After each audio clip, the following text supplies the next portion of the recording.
Your attitude is crucial for your happiness. इसका मतलब क्या है?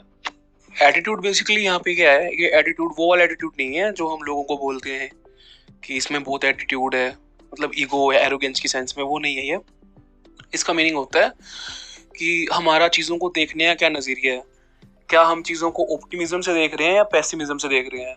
ऑप्टिमिज्म मतलब ग्लास जो है वो आधा भरा हुआ है, something is better than nothing. और या फिर जो हम पेसिज्म की बात करते हैं, जैसे कि जो निराशावादी चीज़ें होती हैं, पेसिज्म के अंदर आता है कि ग्लास आधा खाली है। तो यही बोल रहा है कि हम जैसे चीज़ों को देखते हैं ना, तो उससे ना मतलब जो हमारा चीज़ों को लेके आउटलुक होता है, जिस प्रकार की हमारी थिंकिंग होती है, उससे हमारी मेंटेलिटी के ऊपर काफ़ी असर आता है। अगर हम लाइफ में सिर्फ यही नोटिस करते रहेंगे ना कि हमारे जीवन में सिर्फ कमियां ही कमियां हैं, देयर इज ओनली स्कैर्सिटी, और कुछ भी परफेक्ट नहीं है, सब कुछ खराब है, मेरी हेल्थ भी खराब है, पढ़ाई भी नहीं कर पा रहा, रात को नींद भी नहीं आ रही, एवरीथिंग इज टोटली केओस, तो हमारा जो माइंडसेट है ना वो निराशावादी हो जाएगा। हम ना पेसिमिस्ट बन जाएंगे और हर चीज़ों के अंदर कमियां देखेंगे। हमें चीज़ों में कमियां दिखेंगी, अपने जीवन में कमी देखेंगे, दूसरों को ब्लेम करेंगे, सारा दिन कंप्लेन करेंगे और एक नेगेटिव मोड में जिएंगे, जिसको नेगेटिव मोड ऑफ लिविंग बोलते हैं। आपने आसपास कई बार देखा होगा कि जो हमारे इर्द गिर्द लोग होते हैं, उनमें से काफ़ी लोग ऐसे होते हैं जो हमेशा ही रोते रहते हैं या फिर हमेशा ही दुखी रहते हैं। 24 घंटे उनकी जो मेंटेलिटी होती है ना, वो पेसिमिस्ट मेंटेलिटी होती है, रोने पीटने वाली मेंटेलिटी। वो 24 घंटे तुम्हें रोते हुए मिलेंगे, और उनका रोना ये नहीं है कि वो आज से स्टार्ट हुआ है, काफी पहले से वो रोना पीटना चालू है उनका, और अब तक चेंज नहीं हुआ। उनको तुम कोई सलाह दोगे तो वो बोलेंगे हमें सब पता है, ये सब बातें सुनने में अच्छी लगती है लेकिन ये फॉलो नहीं हो पाती, और मतलब हर चीज को लेके ना बहुत ही ज्यादा नेगेटिव होते हैं। तो इसमें यही बताया गया है कि जो भी चीजें हमारे साथ में जीवन में घटित होती है ना, तो वो एक प्रकार का हमारे लिए चैलेंज भी होती है और एक प्रकार की हमारे लिए अपॉर्चुनिटी भी होती है एट द सेम टाइम। मतलब कोई भी एग्जाम है, जिस एग्जाम की प्रिपरेशन करते हैं, वो हमारे लिए चैलेंज भी है, क्योंकि अब वो चीज हम सीख रहे हैं तो हमारे लिए वो चीजें नई नई है। और अपॉर्चुनिटी कैसे है, उसको क्लियर करने के बाद में हमें समाज में जो एक सोशल एस्टीम होती है, जो एक सेल्फ रिस्पेक्ट होती है, जो फिर एक सोर्स ऑफ अर्निंग बन जाता है, फिर वो मिलता है। तो कोई भी चीज होती है ना, वो हमारे हमारे लिए at the same time challenging होती है, at the same time opportunity होती है। क्यों? क्योंकि जब हम उन चीजों के बारे में सीखना शुरू करते हैं ना, तो जब उन चीजों के बारे में हम सीखना शुरू करते हैं ना, तो उसकी और डायमेंशन खुलनी स्टार्ट हो जाती है। फॉर एग्जाम्पल, अगर एक पर्सन जो है वो अनहेल्दी है, तो जब वो वेट कम करना शुरू करता है ना, तो वो हेल्दी फूड्स के बारे में सीखना शुरू करता है, वो एक वर्कआउट के बारे में सीखना शुरू करता है। अब बेशक वो फिट हो जाएगा, बट जो नॉलेज है ना, उसके साथ में लाइफ टाइम सस्टेन करेगी। So fat loss was challenging because उसमें काफी उसके एफर्ट्स इन्वॉल्व हुए, but there is a way of learning also. वहां से वो सीख भी रहे।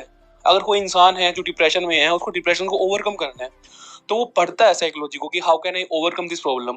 तो उस प्रॉब्लम को ओवरकम करने के साथ साथ उसके बारे में वो और बहुत कुछ सीख लेता है। सो चैलेंज भी हुआ, एट द अपॉर्चुनिटी भी हुई एट द सेम टाइम। अब बोला गया है कि हमें जीवन की बुरी से बुरी परिस्थितियों में ना ऑलवेज ब्राइटर साइड को देखना चाहिए। Always we have to look at positive situation. If we are thinking कि हमारे पास बहुत महंगे शूज नहीं है, हम चप्पल में घूम रहे हैं, तो हमको इस बात के लिए ग्रेटफुल होना चाहिए कि ओके वी हैव लेग्स। कुछ लोग तो वो भी हैं जिनके पास टांगे ही नहीं है, तो वी आर थैंकफुल कि हमारे पास प्रॉपर लेग है, प्रॉपर एक हाथ है, प्रॉपर बॉडी है, प्रॉपर हमारा ब्रेन फंक्शन कर रहा है, प्रॉपर हमें नींद आ रही है, एक टाइम का खाना मिल रहा है। हम अफ्रीका वगैरह में किसी एरिया में नहीं है जहाँ पे बहुत ज़्यादा कंट्री में अनस्टेबिलिटी और वहाँ पे 24 घंटे सिविल वॉर चल रहा है, सीरिया जैसे देश के अंदर। तो हम एक बहुत ही खुशकिस्मत है कि हम भरपेट खाना खा पा रहे हैं। तो we should always look at the brighter side of the life. तो instead of always be critical and negative, we should think कि नहीं यार, I have to be positive, I have to look at my life and how can I improve this situation. That solution जो है हमारे अंदर ही है, but we have to think like how can I improve this situation. इस situation को कैसे improve किया जा सकता है, कौन कौन से तरीके हो सकते हैं सिचुएशन को improve करने के. That is the only way of thinking we have to carry inside of our mind. उसके बाद बोल रहे हैं ये कि although sometime it might take some time to discover it.